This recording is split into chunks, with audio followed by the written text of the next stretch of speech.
Merci d'être venus aussi nombreux. On est vraiment ravis parce qu'on s'était engagé pendant notre campagne d'essayer d'améliorer un petit peu C'est bon, vous m'entendez? Ouais, voilà. D'améliorer un petit peu la communication et d'essayer de vous apporter des informations de manière plus régulière. Donc, bien sûr que ça ne fait pas très longtemps qu'on est en place, ça fait à peine 2 mois. Pour autant, il y a déjà un certain nombre de choses qui se sont passées et on tenait à vous en tenir informé, en tout cas pour une partie, parce qu'on a voulu cette réunion un petit peu dynamique avec plusieurs thématiques. Et donc, elle ne se veut pas non plus exhaustive de tout ce qui a été fait. Voilà. Donc, plusieurs personnes vont prendre la parole pendant cette réunion. Donc, l'idée, c'est de vous parler un petit peu des actions qui ont été mises en place depuis ces 2 mois que nous sommes en place. Et puis, on aura une petite présentation donc, pour avoir l'actualité sur tout ce qui est les activités estivales.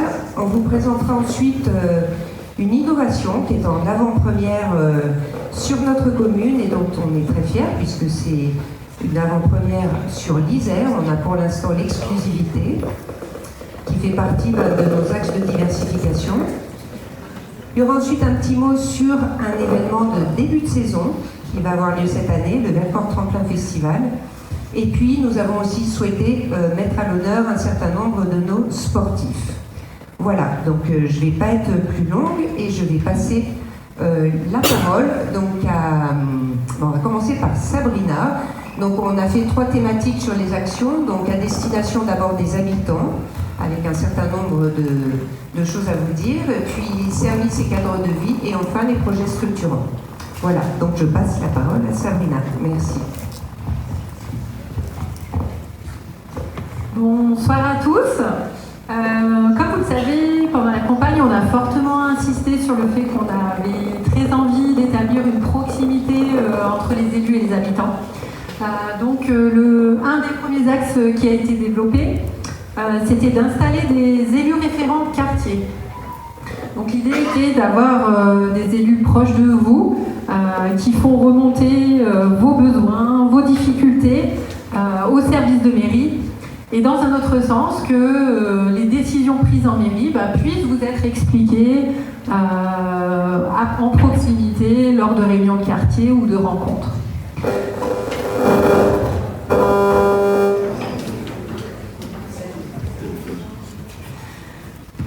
Donc nous avons travaillé sur une cartographie des 2 villages que nous allons vous présenter. Vous le verrez juste après. L'idée de ces groupes, c'était de travailler plutôt sur des projets à vocation d'intérêt collectif plutôt que des projets individuels. Et donc les élus auront pour mission d'être à votre écoute, de faciliter les échanges, de faire remonter les besoins, vous informer de l'avancée des projets et d'encourager la participation des habitants, d'être à l'écoute de vos projets.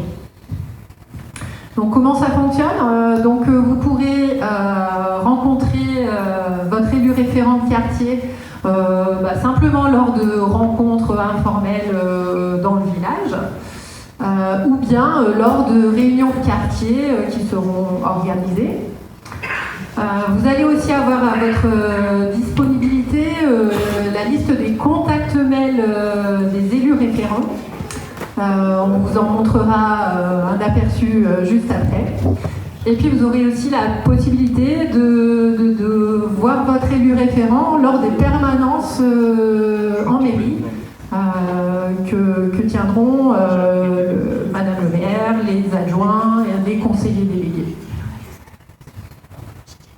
Donc là, c'est une petite slide pour rappeler que ces échanges se feront de façon respectueuse et qu'on espère qu'il y aura une avancée plus rapide des sujets en créant une proximité avec vous.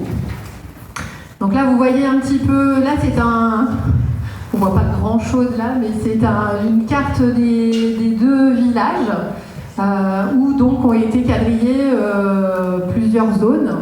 On va avoir un plus gros aperçu. Donc là, on est sur Méaudre avec plusieurs zones établies.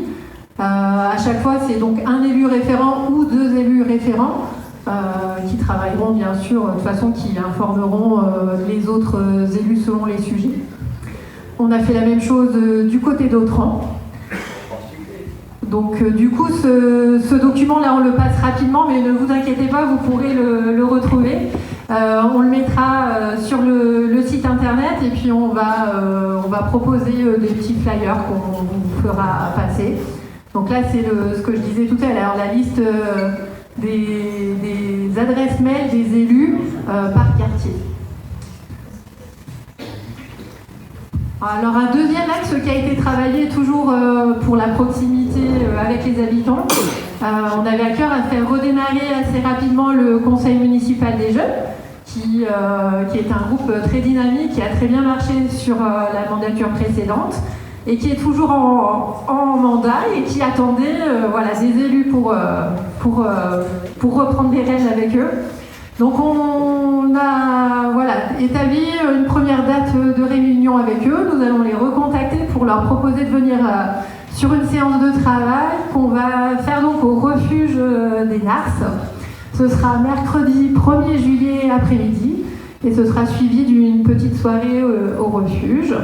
Donc l'objectif de cette première réunion, ce sera déjà de rencontrer que le nouveau groupe de travail d'élus rencontre le groupe du CM des jeunes, travailler sur la pérennité du sentier ludique des Nars, qui a été le gros projet porté sur la mandature qui nécesse d'être clôturé et pérennisé. Et puis nous profiterons de ce moment pour faire un petit diagnostic avec eux, voir quels jeunes souhaitent continuer la voiture, parce que certains sont arrivés en âge de laisser leur place, d'autres ont peut-être une motivation qui a baissé. Et en fonction de leurs réponses, on prévoira des élections pour la rentrée pour que d'autres jeunes puissent intégrer le groupe. Une troisième action qui va démarrer également, donc c'est le conseil municipal des aînés.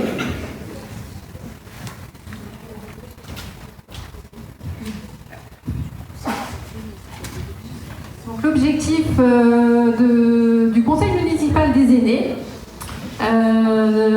c'est à la fois de travailler bien sur les thématiques qui concernent directement les aînés, ça va être la santé sur le territoire, le bien vieillir, la culture, tout un tas de sujets, mais également de pouvoir porter des projets, d'enrichir les projets municipaux de leur expérience, et aussi de venir travailler avec le conseil municipal des jeunes sur des projets d'intergénérationnalité.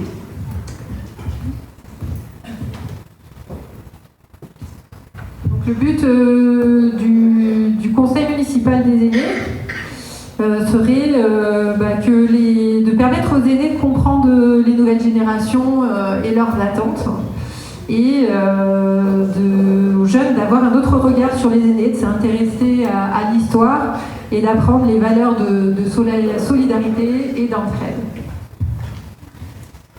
Les critères, donc il y en aura, ils ne sont pas nombreux, mais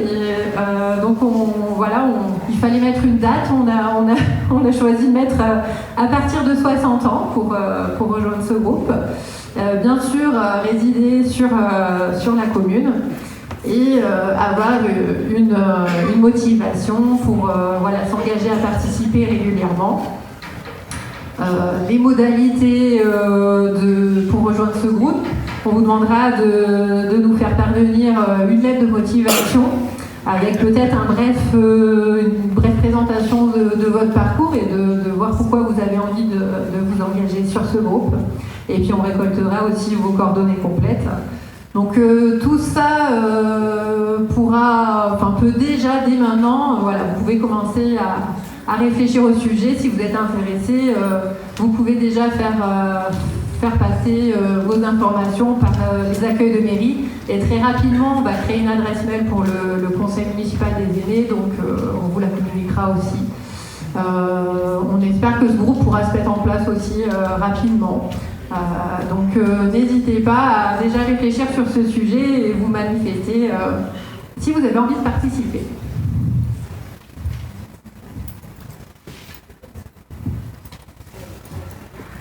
Je passe la parole à Pierre. Oui, bonsoir à tous. Donc les permanences des élus, ça a été un engagement de campagne qu'on avait indiqué dans la profession de foi de Nathalie.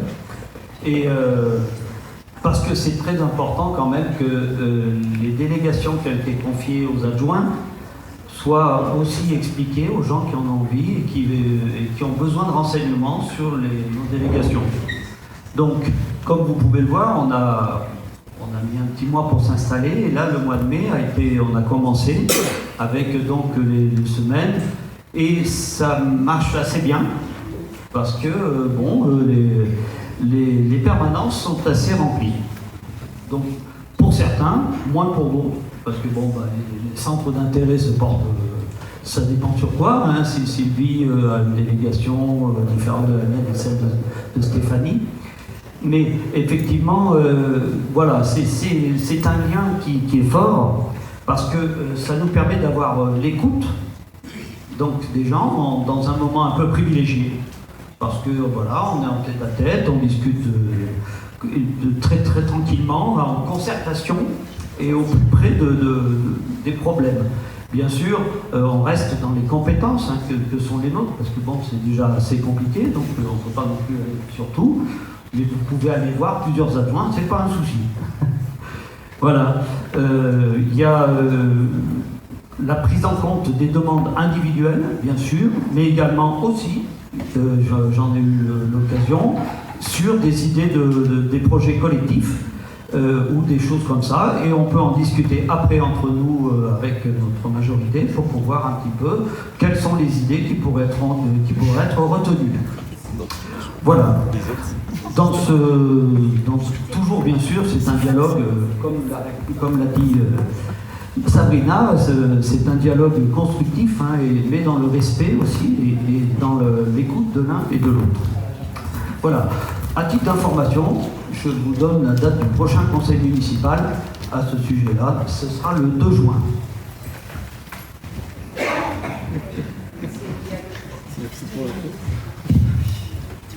Bonsoir à tous. Alors, je ne sais pas si certains d'entre vous suivent les actualités, mais il se trouve qu'avec le contexte géopolitique, il y a un peu des tensions, notamment avec les États-Unis. Quel est le rapport avec nous ? En fait, il faut savoir qu'il y a beaucoup de services qui fonctionnent grâce à des sociétés américaines. Donc c'est valable pour vous. Je ne sais pas si vous avez une carte bancaire, mais il y a de grandes chances qu'elle soit Visa. Et le jour où ça se passe mal avec les États-Unis, ils peuvent tourner un bouton et vous ne pouvez plus payer avec votre carte bancaire. C'est valable aussi pour les collectivités locales, parce que les agents ils utilisent des ordinateurs sous Windows, ils utilisent Word, Excel, PowerPoint, et tout ça, le jour où les États-Unis veulent le couper, il n'y a plus rien qui marche au niveau de l'État français. Et du coup, l'État français commence tout doucement à s'en rendre compte, et en fait, ils ont lancé silencieusement, mais ils ont quand même lancé en janvier 2026 la suite numérique, qui est en fait une panoplie d'outils complets développés par l'État français et qui est mise à disposition gratuitement aux collectivités territoriales, notamment aux communes de moins de 3500 habitants et aux communautés de communes de moins de 15 000 habitants, ce qui est totalement notre cas. Et donc, l'intérêt, c'est qu'on va pousser un peu ça et l'utilisation de ces outils qui ont le mérite aussi d'intégrer une couche d'intelligence artificielle. Donc tout ça, c'est des nouveautés qu'on va pousser tout doucement. Et la première application concrète, c'est l'enregistrement du conseil municipal. Il faut savoir qu'actuellement, la retranscription du conseil municipal est toute faite manuellement. Donc il y a 3 heures d'enregistrement qui sont écoutées et retranscrites à la main. Et donc là, au prochain conseil municipal du 2 juin, on va essayer cet outil de la suite numérique qui va permettre d'enregistrer et de faire une retranscription entièrement automatisée par l'IA de ce conseil municipal avec les différents intervenants séparés et tout ce qui aura été dit.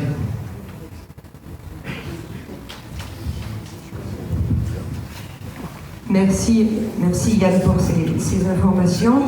Alors, on va passer maintenant à les rencontres avec les services. En fait, c'est quelque chose qu'on a été nombreux à faire et ça nous semblait très important. Et d'ailleurs, ça nous a donné des idées qui sont de mettre en avant un service à chaque réunion publique afin que vous puissiez un petit peu mieux les connaître. Donc je vais passer la parole à Pierre pour vous présenter un petit peu l'organigramme parce que tout le monde ne connaît pas tous les services. Et puis ensuite, on donnera la parole à Cédric Aïbou qui va venir nous parler. Merci d'être là Cédric et d'avoir accepté de parler pour nous raconter justement un petit peu le travail que vous faites au quotidien. Et puis là, on est sur un sujet d'actualité puisque ça sera le fleurissement. Voilà. Merci. Voilà, donc vous avez sous les yeux l'organigramme des services.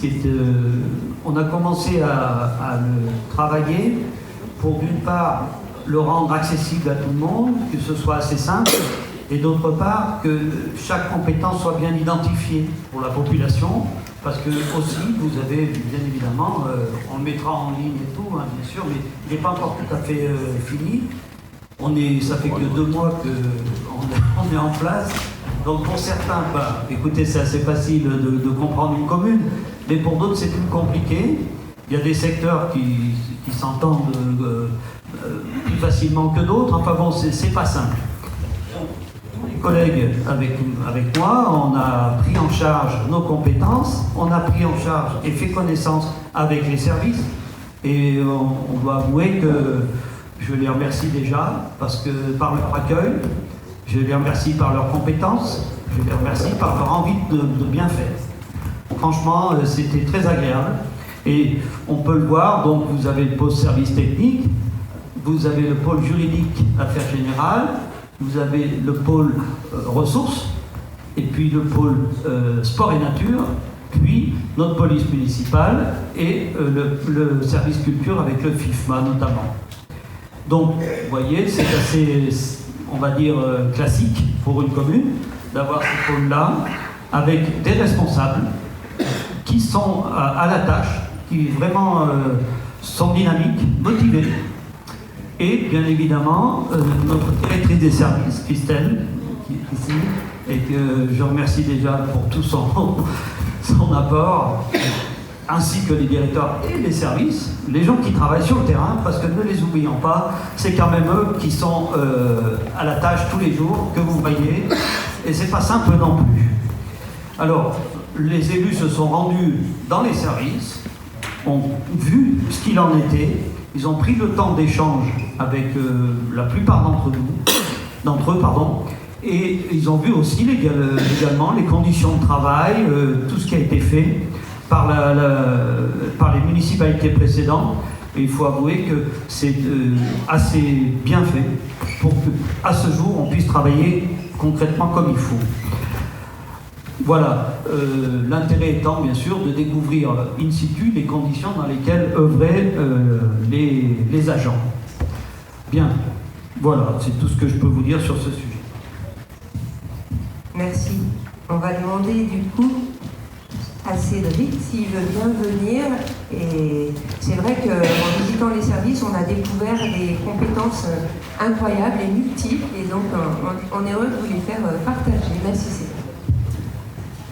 Bonsoir. Donc, je m'appelle Cédric Aïbou, pour ceux qui ne me connaissent pas. Je suis responsable du service espace naturel et biodiversité. Donc, dans les actions qu'on a menées cette fin d'hiver et début du printemps, vous avez pu voir qu'on a fait pas mal de plantations d'arbres, autant sur Méaudre que sur Autran. Donc là, nous continuons à protéger les arbres avec des ganivelles, ce qui évite le tassement des racines, et ce qui favorise leur développement. On va les maintenir arrosés assez régulièrement, vu les conditions climatiques. Donc, pour qu'ils aient une bonne reprise et qu'ils puissent nous apporter de l'ombre d'ici quelques années. Que vous dire d'autre? Donc les tontes ont attaqué assez vivement. La semaine prochaine, nous allons attaquer à mettre en place les jardinières pour avoir un fleurissement d'ici une quinzaine de jours. Donc cette année, le thème du fleurissement est basé sur les plantes grimpantes et retombantes.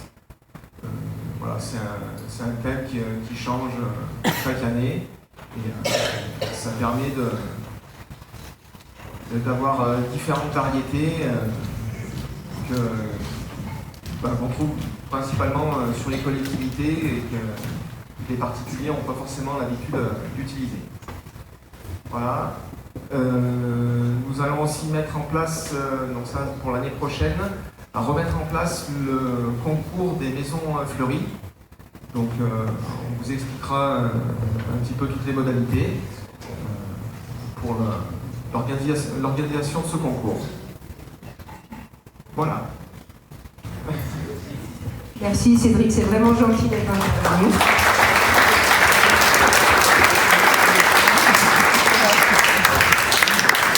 Et donc ce qu'on s'est dit avec Cédric, c'est que quand la thématique aura été choisie, il vous dira là où vous pouvez vous fournir en graines, si vous avez envie de coller à la thématique qui sera choisie par la commune, mais vous pourrez fleurir votre maison comme vous l'entendez, bien évidemment. Voilà.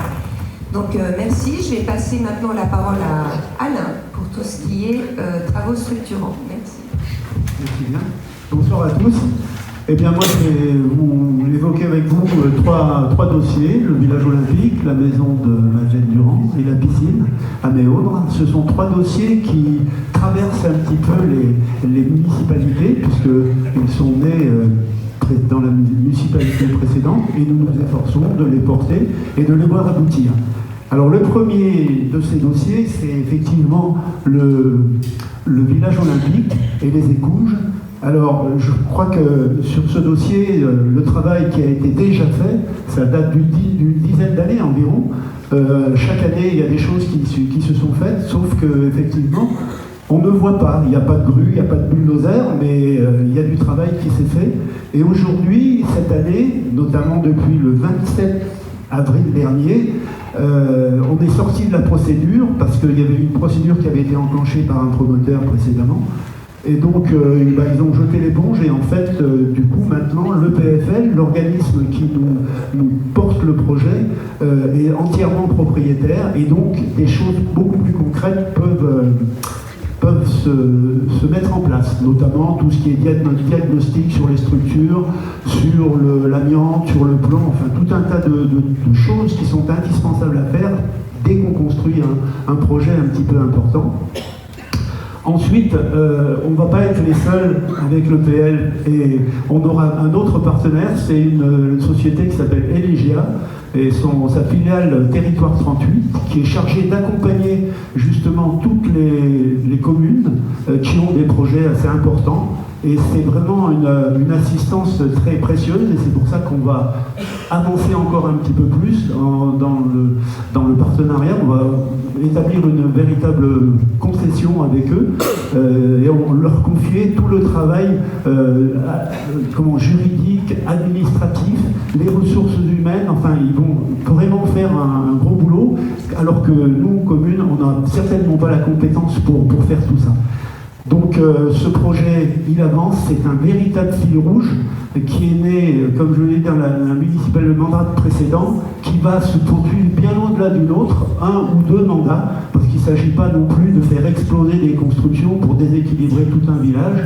Donc c'est quelque chose de très progressif, et là, on vous tiendra régulièrement au courant de l'avancement des dossiers, tant que c'est de l'administratif, des choses comme ça, et puis ultérieurement, pour des choses plus concrètes, on verra par quel biais, les groupes de travail ou les réunions publiques, on avancera dans cette direction. Le deuxième dossier, c'est celui de la maison, de la réhabilitation du bâtiment légué à la commune par Madeleine Durand. Donc là, c'est un petit peu différent. C'est pareil, c'est un projet qui est né dans la mandature précédente, donc on va essayer de le faire aboutir, en sachant qu'il est un petit peu compliqué finalement, parce qu'il y a eu un partenariat qui a été fait avec l'école d'architecture de Grenoble, et puis les travaux ont été interrompus parce qu'il y avait un problème d'amiante, donc c'était le scandale, tout le monde a levé les bras, on a arrêté le chantier. Et donc maintenant, on va profiter un petit peu de cette relative pause pour revoir un petit peu et cerner un petit peu mieux les choses. Et donc, avec l'expertise de Florian Michel, là, qui est absent ce soir, mais qui est très souvent sur le terrain, il nous a conseillé de mettre hors air et hors eau le bâtiment, parce qu'actuellement il y a des fuites dans le toit, enfin il y a tout un tas de choses. Donc la première des précautions, c'est ce qu'on va faire, c'est prévu, les études de marché, le désamiantage aussi doit commencer, en principe cet automne, septembre. Voilà, donc tout ça, ça va être mis en ordre, et ça nous permettra de faire une pause et de reprendre vraiment en main un petit peu le projet par rapport à quelques déceptions qu'on a eues avec l'école d'architecture, notamment dans le partenariat qu'ils avaient annoncé précédemment, et en fait on n'a jamais vu arriver de partenaire. Mais bon, la chose est là, il faut sauvegarder le bâtiment, c'est ce qu'on fera. En fait, ensuite, il y a la piscine à Méaude. Là aussi, c'est un dossier qui est né dans la mandature précédente, qui avait 3 phases. 2 phases ont été validées, donc on aboutira dans ce sens-là. C'est deux phases qui concernent les bassins, les plages, tout ce qui est machinerie, tuyauterie et compagnie. Ça, c'est acté, ça va se faire. Les appels d'offres auront lieu à la fin du mois de juin. Donc si tout va bien, ça pourrait éventuellement être début des travaux à l'automne. Mais la lenteur administrative, des fois, ça nous freine un peu les élans des élus. Donc cette année, la piscine ouvrira comme d'habitude au mois de juin, elle fonctionnera. Et puis il n'y aura pas de souci dès qu'elle fermera, si les marchés sont validés, les travaux commenceront. La troisième phase, j'ai parlé de 3 phases, c'est une phase qui était un petit peu plus importante, et notamment qui parlait de l'extension du bâtiment ou de l'évolution des bâtiments. Donc tout ça, avant, il faut poser les choses et puis passer par la commission d'urbanisme de façon à bien caler les zones où on peut ou on ne peut pas construire, enfin tout un tas de choses. Ça sera le travail qu'on assurera, et je pense qu'on aboutira. Ensuite, il y a un petit point d'inquiétude, c'est vrai, c'est le problème qu'on a tous vécu sur les incivilités et les dégradations que l'on subit dans notre commune. Alors je pense que tout le monde parle du vivre ensemble, mais ce bien vivre ensemble, c'est quand même se respecter les autres, respecter les règles que la collectivité ou la société se donne, respecter les traditions aussi, et respecter le patrimoine commun. Et donc toutes ces dégradations qui sont lieu sont vraiment intolérables, inadmissibles. L'autre jour, on était peut-être un peu trop en colère, mais on a même évoqué la possibilité sur les bâtiments municipaux de mettre de la vidéoprotection, pas surveillance, protection. Voilà, mais ça, c'était sous le coup de la colère, mais l'idée est là aussi, c'est d'essayer d'atteindre l'objectif qu'on souhaite, c'est d'avoir un village beau, propre et qui fait des envieux. Voilà, pour ma part, je finis. Merci beaucoup Alain. C'est vrai qu'on veut vous parler que de choses positives, mais ce point est quand même à signaler, parce qu'au bout du compte, c'est de l'argent en moins, puisqu'il faut bien réparer, et c'est votre argent aussi. Donc voilà, ça nous fait un peu souci, et on espère qu'il y aura quelques prises de conscience et que les choses doucement s'amélioreront. Voilà, donc je vais passer maintenant la parole à Sandrine Lézoy, qui nous a fait la gentillesse d'accepter aussi d'intervenir et qui va nous parler des activités. Bonsoir, donc je suis Sandrine Lézoy, directrice sous-préfecture. Donc j'ai en charge les 2 domaines, les 2 secteurs d'alpin et le nordique, et tout ce qui est équipement sportif et activités sportives sur la commune. Donc on vous présente le planning prévisionnel des activités. Alors on a déjà ouvert depuis le 1er mai le télésiège du Gonçon et la tyrolienne. Et donc ces activités sont ouvertes tous les week-ends du mois de mai et juin, y compris les ponts avec les jours fériés. Vous avez les horaires donc de 11h à 17h pour la tyrolienne et de 10h à 17h pour le télésiège du Gonson. Le télésiège du Gonson est accessible pour les VTT et les piétons pour aller se balader ou profiter des itinéraires descendants à VTT. Au niveau de l'ouverture de l'été, donc à partir du 4 juillet, vous avez la 3e colonne, on ouvre tous les jours le télésiège du Gonson et la tyrolienne, sauf les mardis, puisque c'est notre jour de repos. C'est un jour de repos qu'on a instauré pour permettre une rotation des équipes plus facile, sauf le mardi 14 juillet, puisque on a décidé de rester ouvert pour permettre d'accueillir le public. La piscine, et ça ce sera donc jusqu'au 30 août. La piscine de Méaudre et le bar des sports vont ouvrir le week-end du 13 et 14 juin, de 10h à 19h, et à partir du 19 juin jusqu'au 30 août, tous les jours, même s'il pleut, vous pourrez venir vous baigner. Le bol d'air de la Molière donc, a été reconduit à l'identique pour cette année. Donc, le bol d'air pour la Molière, je ne sais pas si vous connaissez, mais c'est l'ouverture du télésiège de l'Aqua à Autran et la mise en place de navettes à destination du parking de la Molière en fermant la route pour éviter d'avoir une surfréquentation, en tout cas une trop grosse fréquentation sur la Molière. Et donc ça se sera tous les week-ends du 11 juillet jusqu'au 16 août. Donc le télésiège ouvert de 10h à 17h et la navette accessible de 10h à 18h, sachant que si vous souhaitez monter en voiture, vous pouvez monter avant la fermeture de la route et redescendre en suivant la navette, puisqu'on a un petit problème de circulation et de croisement sur cette route. Voilà pour cette partie. Pour les activités estivales, alors la nouvelle équipe municipale a souhaité remettre en place les préventes pour le pass saison piscine. Donc c'est actuellement, vous avez jusqu'à dimanche 31 mai pour en profiter, avec un tarif assez avantageux pour les adultes et les enfants. Et ensuite, on a maintenu donc, les passes saison du télésiège du Gonson et de l'Aqua, ce qui vous permet d'accéder aux 2 télésièges, soit pour du VTT ou des balades au sommet. Et on a maintenu aussi donc, le pass Nos Soucis. Alors, je vous explique rapidement le concept. C'est le même fonctionnement qu'une carte de crédit. Vous achetez une carte amie. Vous créditez dessus 60 € et avec cette carte, vous pourrez acheter soit des entrées piscine simples, soit des montées en télésiège, soit une navette à moins 15% du prix normal. Voilà. Et ce passe Nos Soucis il est utilisable aussi après, si vous n'avez pas fini de l'utiliser cet été, vous pourrez aussi l'utiliser sur les activités hivernales. Et pour finir, pour la piscine, on a maintenu aussi donc, tout ce qui est passe tribu, donc de 15 entrées, vous pouvez l'utiliser pour les adultes ou les enfants sur toute la saison. Et bien évidemment, carte de 10 entrées pour soit les adultes, soit les enfants. Je rappelle juste que par contre, tout ce qui concerne les passes, à part le pass Nos Soucis qui n'est pas un pass pour accéder aux activités, les passes sont valables pour la saison d'été et donc toutes jusqu'au 30 août inclus et il n'y a pas de report sur les années suivantes. Voilà.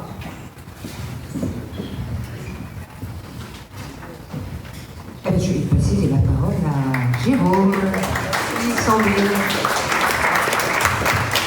Bonsoir à toutes et à tous. Donc, Jérôme Brunet, chargé délégué aux associations sportives et culturelles sur la commune et les événements et la relation avec l'office de tourisme. Du coup, c'est bien de faire cette petite réunion pour connaître un peu les événements qui vont arriver sur le mois de juin. Il y en a pour tous les goûts, de la culture et du sport. Il y en a pour tout le monde. À venir, on commence en fanfare sans mauvais jeu de mots. Il y a une fanfare ce week-end dès samedi sur les 2 communes. Donc ne prenez pas peur s'il y a du bruit dans les villages, entre 11h et 15h, pardon, donc sur Autran et sur Méaudre, sur les places de village où il y aura des fanfares. Et également ce samedi, c'est sur la cour de l'école d'Autran, il y a la fête intercommunale, intercommunale. C'est à la cour d'école d'Autran, c'est l'après-midi. Et ensuite, je vous laisse lire, mais voilà. Et après, Vercorbach, expérience sur Méaudre le 6 et 7 juin. Le 13 juin, grâce les rues s'en mêlent avec l'association, j'ai perdu, excusez-moi, je suis perturbé. Zouk Kamali, je vais me faire gronder. En plus, j'ai communiqué avec vous ce week-end, je vais me faire gronder. Zoukamalis, excusez-moi. Après de nouveau du sport, Sentier des Ours le 21 juin et le marathon du Vercors, je vais faire un peu plus loin là-dessus parce que c'est le 27 juin et l'an dernier il y a eu quelques soucis de communication sur les fermetures de route, donc la communication est déjà passée sur IliWap. Ceux qui n'ont pas accès, je vous invite à aller aux accueils des mairies pour vous renseigner si vous avez des questions. Donc n'hésitez pas parce qu'il faut vraiment le 27 juin pour bien voir les routes qui sont fermées. Donc n'hésitez pas à prendre contact avec nous pour qu'on vous informe sur les fermetures de routes et les accès. Le monde associatif est très représenté sur notre commune, il est très important, c'est un lien social. Je pense qu'on est tous bénévoles dans une association quasiment, donc que ce soit culturel, sportif, artistique, il y a beaucoup d'associations et on veut vraiment mettre en valeur ces associations. Donc moi je vous fais faire des permanences sur le mois de juin sur Autran et sur Miotte pour vous rencontrer, ceux qui ont des questions sur les associations, sur le fonctionnement avec la commune, n'hésitez pas. Et l'année prochaine, on fera aujourd'hui ce soir on met en lumière les sportifs, mais l'année prochaine on fera une journée pour les bénévoles de toutes les associations. Je pense que c'est important de vous mettre tous à l'honneur. Et pour revenir sur les événements, chose importante, il y a beaucoup de gens qui travaillent à la commune sur les événements. Je vois Karine, il y a Monsieur Lebel pour l'office de tourisme, et il y a énormément de réunions qui sont faites pour organiser des événements, pour mettre en place, pour fournir le matériel. Et c'est pour ça que si vous avez un événement à faire sur la voie publique ou dans des salles municipales, il faut vraiment nous prendre contact avec nous rapidement et il faut au moins 3 mois à l'avance pour qu'on puisse finaliser votre demande. Il y a beaucoup d'événements, comme vous pouvez le voir, donc c'est hyper important de prendre contact avec la commune bien en amont. Voilà, pour ma part. Merci Jérôme. Alors je vais passer maintenant la parole à Marlène qui va nous parler donc de cette nouveauté et puis on aura une petite surprise. Bonjour à tous, donc, je suis Marlène Azan, je suis adjointe au tourisme, aux grands événements et à la diversification. Aujourd'hui, les stations de moyenne montagne doivent redoubler d'ingéniosité pour séduire les vacanciers à l'année. C'est le pari audacieux que fait notre station. La commune vient de s'associer avec la start-up française Squeeze pour lancer la toute première école de ski électrique tout-terrain de l'Isère. Dès cet été, nos amateurs de glisse pourront retrouver les sensations de carving en plein cœur de la saison estivale. C'est lors du dernier salon Montagne Planète de Grenoble que l'accord a été scellé entre Nathalie Faure et la jeune pousse technologique Squeeze. Cette initiative s'inscrit dans notre stratégie à long terme, celle de proposer une montagne accessible, dynamique et vivante toute l'année. Pour lancer cette nouvelle activité dès cet été, la commune s'appuie sur un encadrement professionnel, celle des moniteurs des écoles de ski d'Autran et de Méaudre. Merci à Lilian Geoff de l'ESF de Méaudre ici présent, avec lequel nous allons offrir au grand public une offre qui s'articule autour de 3 formules: l'initiation, la balade et le perfectionnement. Avec cette première en Isère, la station d'Autran-Méaudre-en-Vercors montre qu'il reste un véritable laboratoire de la montagne de demain, capable de rebondir et d'innover. Pour vous présenter ce projet, rien de mieux qu'un athlète de haut niveau tel que Monsieur Maurice Magnifica qui va vous présenter les skis. Donc je vous demande de l'accueillir, Maurice Magnifica.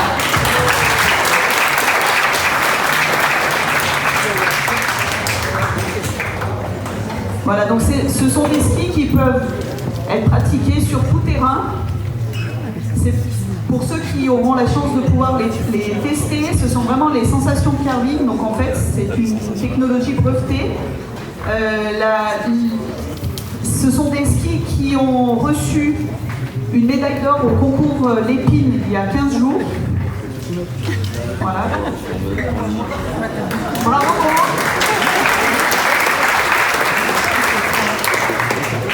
Donc ça demande un petit apprentissage quand même au départ, et ce sont des skis qui peuvent aller jusqu'à 25 km/h et qui vraiment donnent les vraies sensations de ski de carving.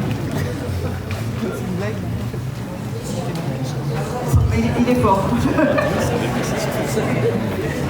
Excellent. Génial.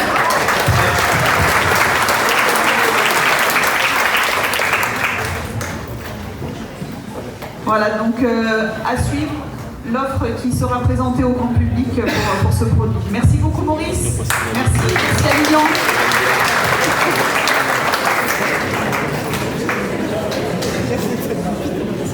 Ah, je vois que ça fait parler. Hein.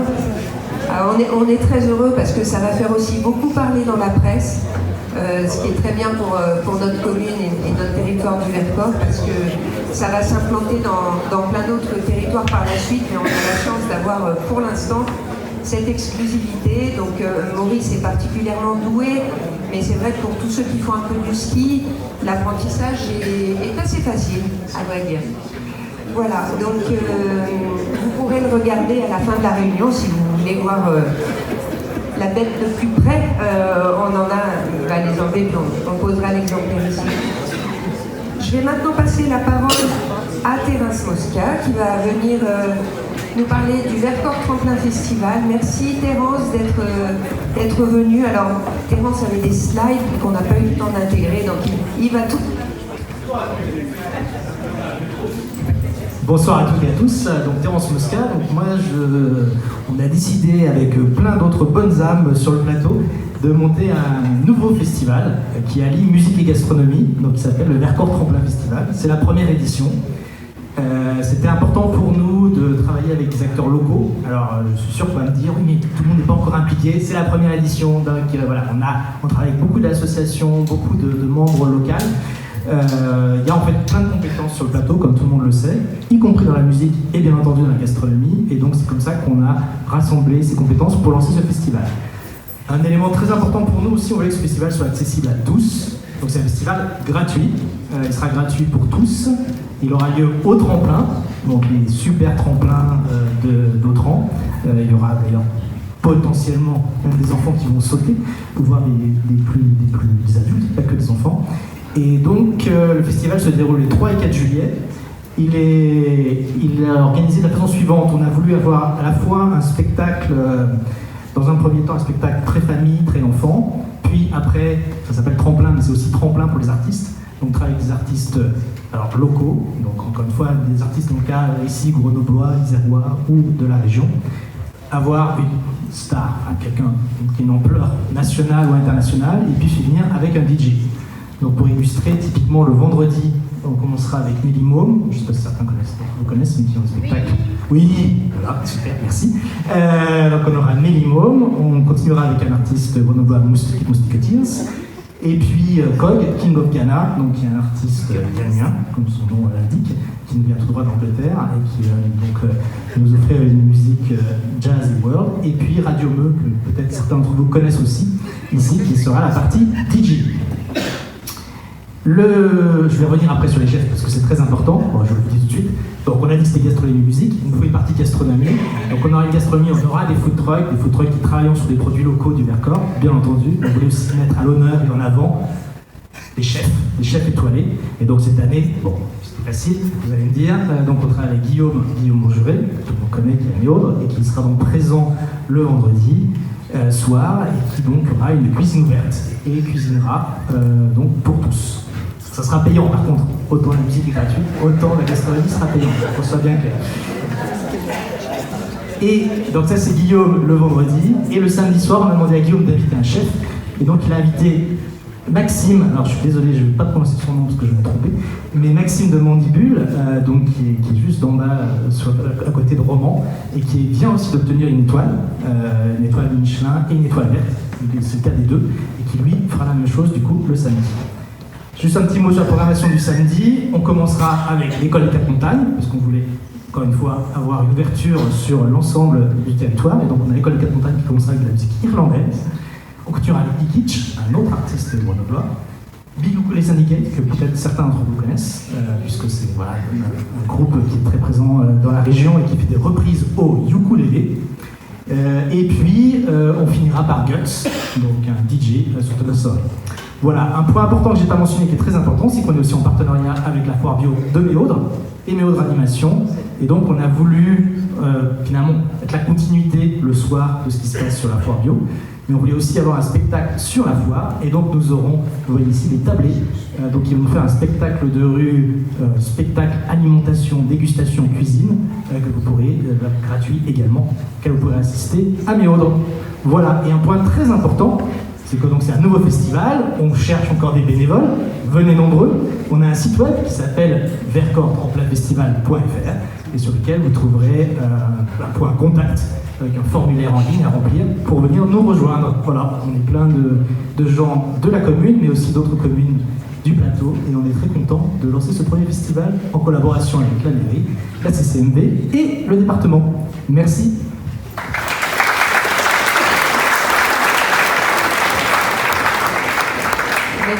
Merci Terence pour cette présentation qui donne envie de venir écouter et déguster, puisque cette association de la gastronomie à la culture est une excellente idée. Alors nous allons terminer cette présentation par une mise en lumière de nos sportifs qui font briller notre commune. Et donc pour vous les présenter, donc c'est un binôme, donc c'est Jérôme donc, qui s'occupe des associations puisque les clubs sont impliqués, et puis Émilie qui est notre athlète. Il faut quand même savoir qu'elle a fait 4e de la Sky Race des Mathésins, qui est une épreuve de Coupe du Monde, donc je pense qu'on peut la féliciter.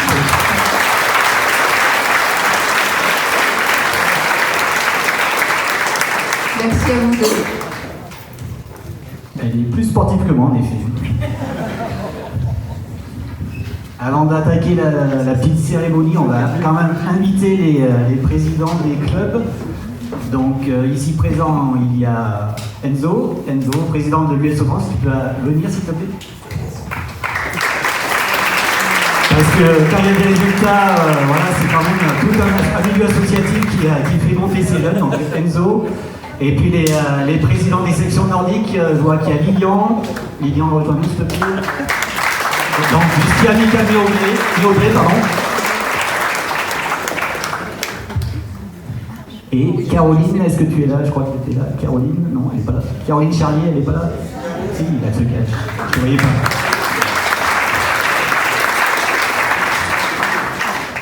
Et bien entendu, pour driver tous ces jeunes qui ont fait de magnifiques résultats cet hiver, on va appeler les coachs. Mathis, Willy, Nico, Florence.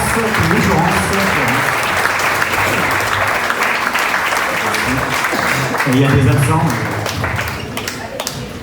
Émilie est coach également du côté du ski amical Méaudré. Comme quoi, une autre Anaise enseigne à Méaudre, donc tout est possible, donc voilà. Allez, je te donne la parole. Donc on va commencer par appeler Caroline Espiau, qui est le bienvenu.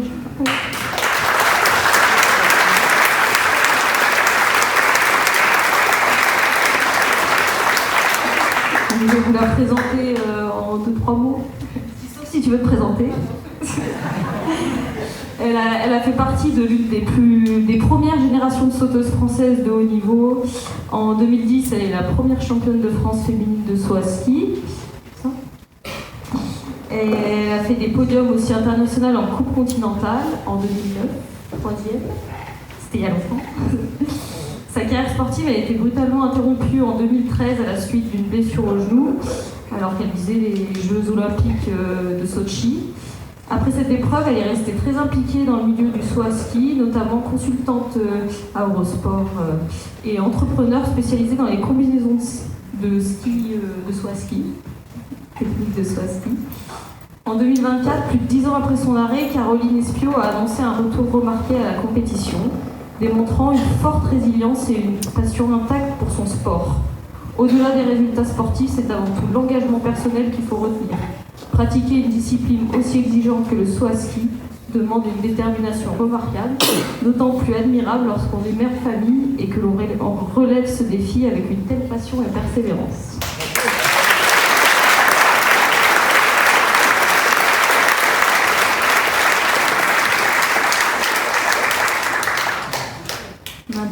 appeler Léna Brocard.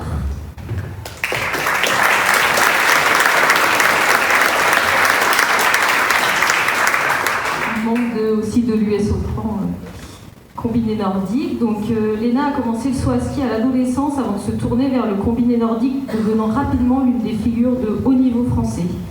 Pionnière de sa discipline, elle est devenue en 2020 la première française à participer à une Coupe du Monde féminine de combiné nordique, marquant une étape importante dans l'histoire du ski nordique féminin français. Elle représente aujourd'hui l'équipe de France sur les circuits internationaux et participe régulièrement aux championnats du monde. Plusieurs top 10 cette saison sur la Coupe du Monde, 14e au général c'est ça, cette année et 6e l'année dernière.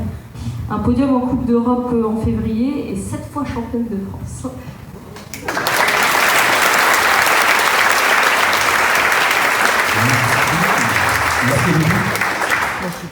Et je pense que là, dans sa tête, il y a une petite pétition qui tourne, donc si vous voulez la signer, c'est pour soutenir le saut à ski combiné nordique qui serait peut-être plus présent aux prochains Jeux Olympiques. Donc si vous voulez soutenir cette... et surtout qu'il n'y a toujours pas les dames, donc s'il y a les dames, c'est encore mieux, mais voilà. On espère qu'il y aura les hommes et les femmes en combiné et en saut à ski en 2030. J'appelle maintenant Gabriel Barkatz-Brantina, membre de l'US Autran. Un petit junior U15, c'est ça, U15, et il excelle dans sa discipline, que ce soit en saut ou en combiné nordique. Il a tout raflé sur le circuit national U15, et attention, on peut appeler ça la Ligue des Champions, parce que c'est la FESA Cup, donc c'est une épreuve européenne, donc il est, si je ne me trompe pas, tu me dis, hein, si je me plante, mais il fait vainqueur donc, sur le combiné nordique et deuxième place en saut à ski, c'est ça? Non, c'est l'inverse. Pardon? Attends.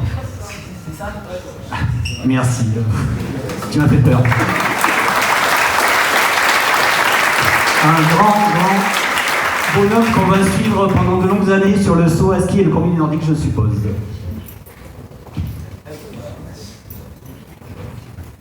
Alors, excusez-moi, il faut que je tourne la feuille. Et maintenant, Chloé Vermelin, une biathlète de l'US Autran.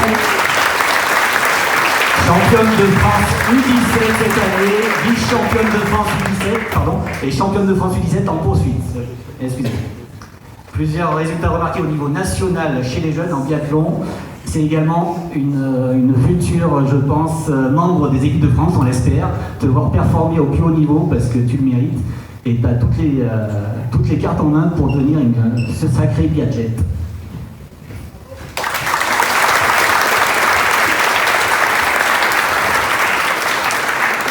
Une globalité sur le ski amical Méaudrey car il termine sur le podium au niveau du classement général national au niveau, donc c'est, je sais pas, je laisserai expliquer Nicolas parce que je sais pas comment c'est calculé, mais ils font 3e au classement général, donc c'est quand même énorme pour le club du ski amical Méaudrey. Je passe la parole à Nicolas.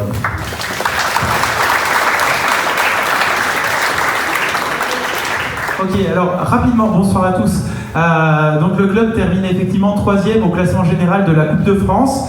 C'est l'ensemble des résultats des athlètes qui participent de chaque club. Et voilà, l'ensemble des athlètes qui ont participé ont plutôt bien performé en Coupe de France. Et ça amène des points nombreux pour le SAM, un petit club en termes d'adhérents, mais voilà, qui termine 3e club national cette année. Et c'est grâce aux athlètes que je vais appeler maintenant pour venir nous rejoindre. Je vais le faire, je l'ai fait moi la liste par ordre d'âge, ça va? Allez, le plus jeune il a commencé, pardon? Ouais, j'ai les mêmes. Le plus jeune c'est Mathie Migneret, alors lui il commence à peine au niveau national.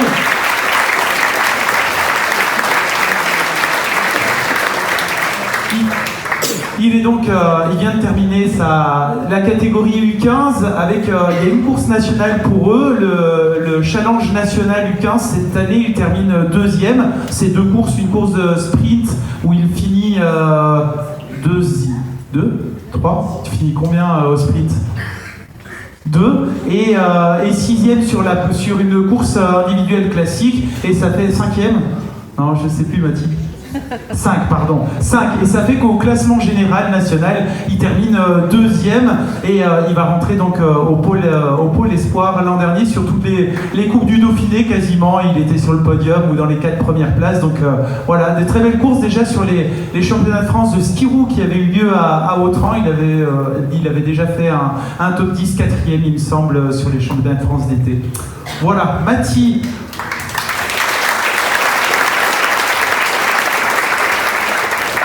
Ensuite, puisque j'ai dit que je faisais barrage, c'est Gabriel Gaudin qui vient nous rejoindre. Gabriel qui termine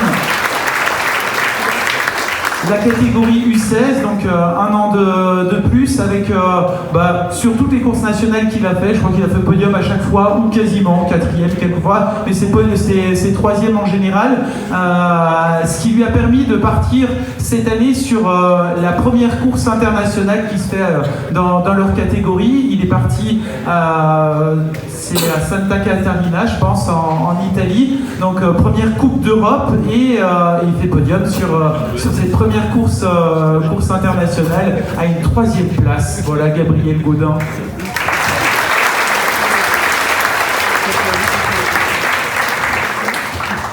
Allez, on monte d'une catégorie en U18, c'est Ania Vitoz qui vient nous rejoindre maintenant.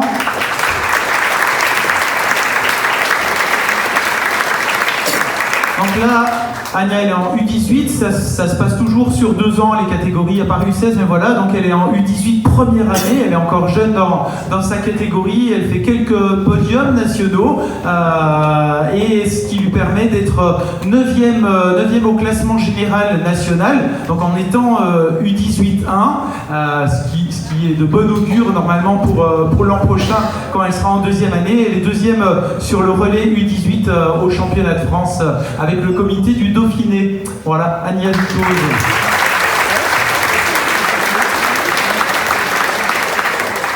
Le suivant, il est absent, mais je le cite rapidement, c'est Félix Caillot qui, lui, est un petit peu plus grand. Il termine, lui, la catégorie U23. Il a régulièrement fait des top 5 et des top 10 au niveau national. Il termine 5e au classement général de la Coupe de France. Un podium notamment, c'était sur la Coupe de France organisée par le ski amical Méaudray. Ces résultats lui ont permis de partir 2 fois en Coupe d'Europe, en FESA Cup, voilà, des sélections internationales, les premières pour Félix. On espère que ça va continuer comme ça pour lui.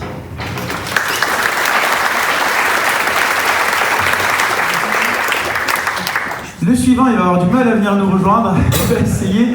Lucas Gaillard. Lucas, c'est bien, il a attendu une semaine après la fin de la saison pour se blesser. Il a pu être avec nous jusqu'au bout de la saison. Voilà, il a malheureusement une petite blessure, enfin une grosse blessure d'ailleurs sur le début du printemps. Il est 10e au classement général de la Coupe de France alors qu'il n'a pas participé à toutes les courses. Il a mis une priorité cette année un peu plus sur ses études. Alors il a continué à s'entraîner, à faire des compétitions, et malgré cette priorité sur les études, voilà, il performe encore sur les skis avec, je le disais, donc une 10e place au classement général, plusieurs podiums sur les courses nationales, principalement en sprint, et puis sur la fin de la saison où il était vraiment en grande forme, il fait 6e et 7e des championnats de France. Bravo Lucas.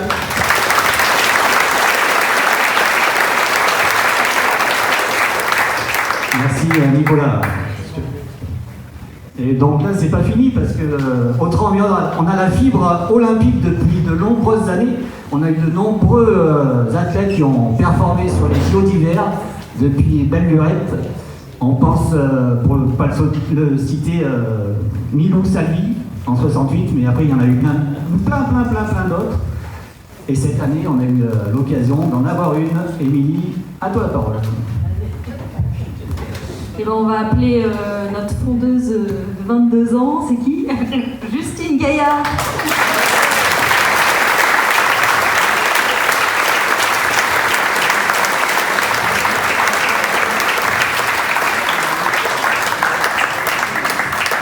Membre du coup du ski amical Méaudray et membre des équipes de France. Je vous fais un petit palmarès. C'est assez long quand même. sélectionnée aux Jeux Olympiques du coup, de Milan Cortina cette année 2026. Elle a fait du coup, le 50 km, elle est très polyvalente, le 50 km et le sprint.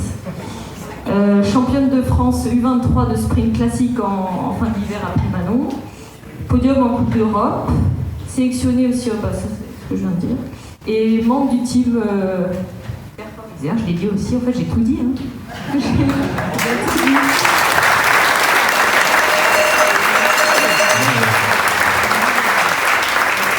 Il y a presque toute la famille Gaillard autour de nous, donc...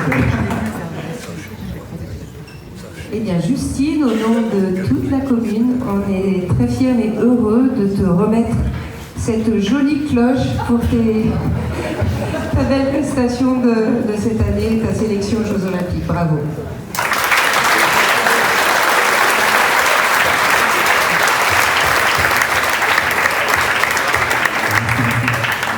Il y en a quelques-uns qui ont dû être très émus de l'avoir au JO, je pense. Il y en a un devant moi, là.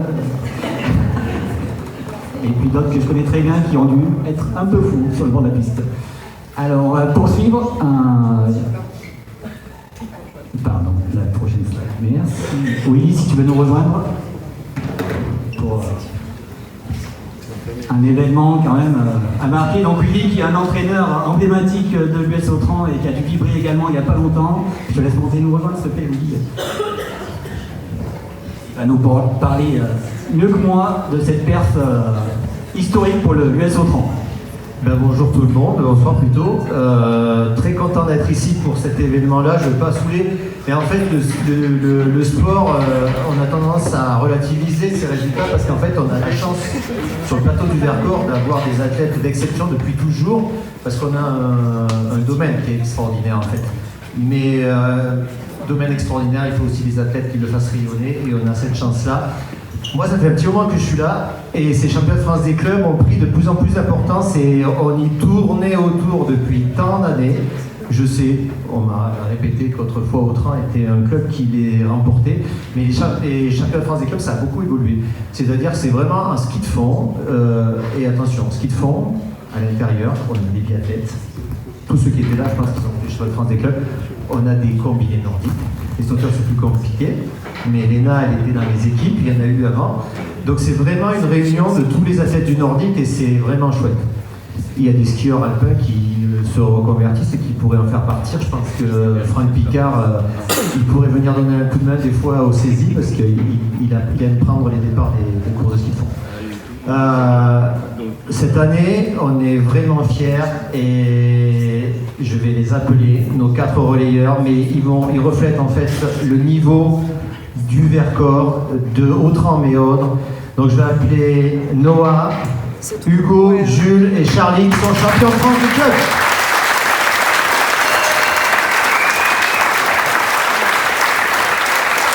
Alors pour nous c'est une grande fierté, on y tournait après, mais cette année la Fédération française de ski a décidé de mettre cette course en dernier, après les Coupes du Monde, après les Coupes de France, pour que tous les athlètes français soient là. Et ça a été le cas. Et on en est d'autant plus satisfait parce que cette année, c'était l'année des Jeux. C'est l'année où la France a rayonné en ski nordique aux Jeux, puisqu'on a ramené des médailles, énormément de médailles. Et donc, une énorme fierté parce que sur le papier, on savait qu'on pouvait aller titiller de très bonnes équipes, qu'on pouvait faire partir de bonnes équipes. Il faut que tous soient au rendez-vous, que tous soient bons. Ils ont été tous bons. Mais Méaudre aussi, les clubs de Méaudre ont été bons, et de Villars aussi. Je vais leur laisser dire un petit mot parce que c'est eux qui l'ont vécu de l'intérieur. Moi, ils m'ont fait verser une petite larme.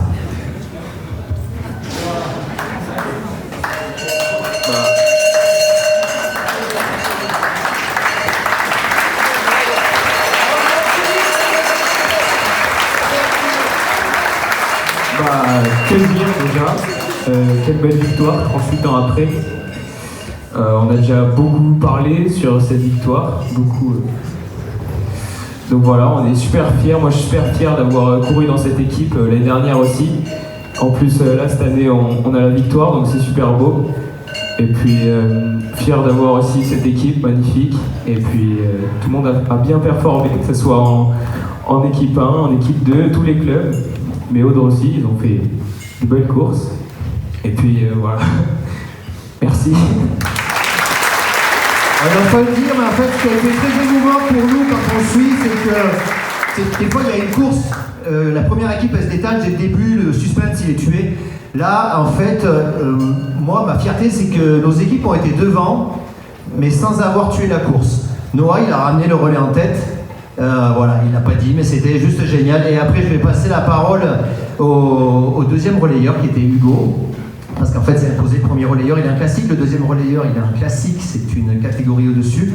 Le troisième relayeur, c'est un skate. Et nous, on l'a surclassé, Jules, parce qu'en fait, il est très bon. Et qu'il a été très bon. Et puis, on a Charlie qui va donner son opinion, qui a sorti la course. Il fait le deuxième temps à 2 secondes, en relâchant à la fin, en laissant, comme on dit dans le rétroviseur, les 2 concurrents du Grand Bornand et de Loisan qui étaient là. Et voilà, je leur laisse un dernier mot, mais comme ils sont modestes, en fait, c'est que vous sachiez qu'en fait, ils ont été devant, sans tuer la course, mais ils ont toujours joué devant, et les filles aussi, et c'était chouette à voir.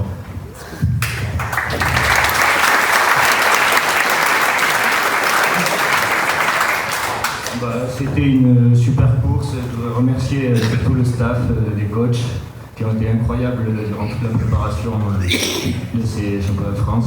Et une super équipe qui a tout donné jusqu'au bout. Et c'était top. Hugo, il est parti en tête.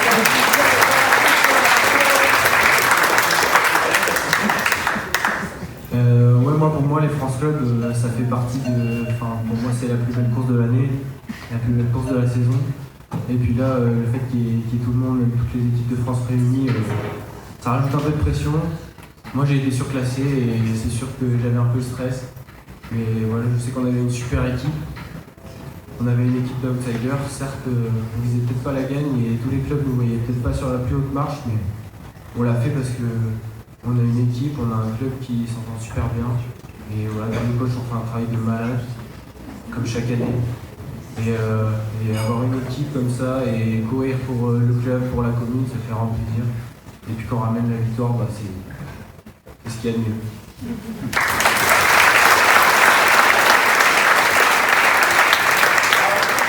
Jules surclassé, il part, je crois, 4-5e. Je me dis, allez, c'est le scénario habituel, c'est le Grand Bornand qui est devant, c'est Cham, c'est des grosses armadas.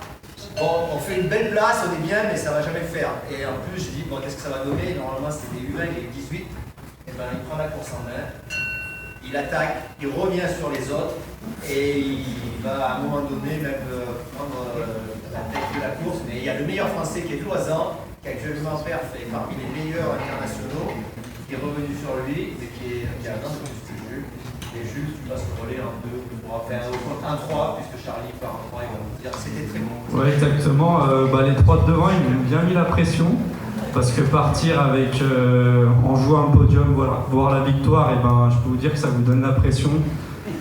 Pour aller chercher un résultat pour le club en senior, il y en a beaucoup sur les épaules et je pense que ça a été dur au début. Je me suis bien accroché, je suis revenu sur la tête. Et puis après, ça s'est fait au ski, quoi. J'ai accéléré, j'étais devant et puis derrière ils ont lâché et puis c'était incroyable. Moi depuis que je suis 15, les France Club ça me fait rêver. J'ai toujours rêvé de gagner cette course pour le club, pour tout le monde, pour tous les bénévoles qui sont au club, pour les entraîneurs, pour le staff. Et là je pense que toutes les planètes étaient alignées pour qu'on perde ce jour-là. Le staff a fait un travail incroyable sur les skis, on avait des bons pieds. Et puis je pense que tout le monde était en forme, dans la forme de sa vie et forcément ça donne après une course incroyable. Et donc merci à tous, à tout le club, à tout le staff, les coachs et les supporters qui nous ont poussés au bord de la piste pour aller chercher cette victoire. Donc merci à vous.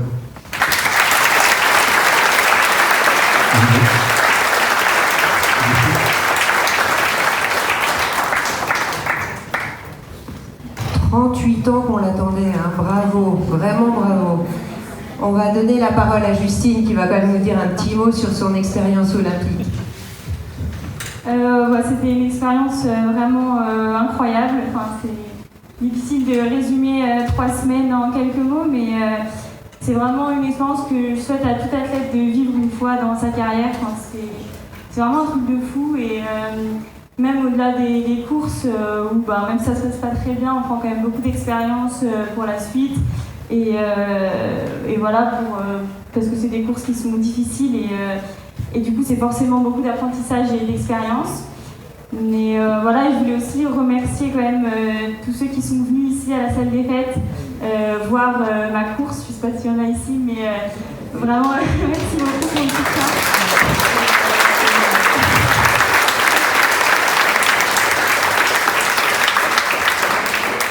Merci beaucoup Justine, merci beaucoup à tous. Le sport, on en parle souvent avec les victoires, avec les performances, avec les potentiels des athlètes. Et c'est le haut de l'iceberg, tout ça. Et ça a bien été dit par Charlie. Derrière, il y a tout le travail, il y a les blessures, comme on a pu le voir, il y a la ténacité, où on n'arrive pas toujours jusqu'au bout. Donc Caroline, bravo pour ça, parce que c'est un exemple, ça montre les valeurs du sport, c'est ce qui aussi donne école aux jeunes, c'est-à-dire qu'il ne faut rien lâcher.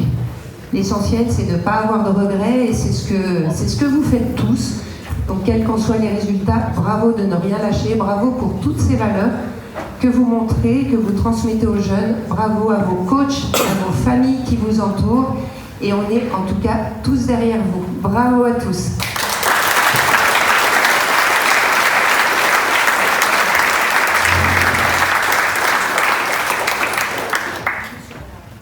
Alors, on va vous proposer de venir devant avec les autres pour faire une jolie petite photo. On vous remercie tous pour votre attention. On va pouvoir partager un petit moment convivial ensemble. Profitez-en pour échanger justement avec les athlètes. Merci à tous les élus qui ont été présents aujourd'hui, aux agents, aux techniciens de la commune aussi qui sont intervenus, qui sont simplement venus assister. Et je vous souhaite une bonne soirée à tous.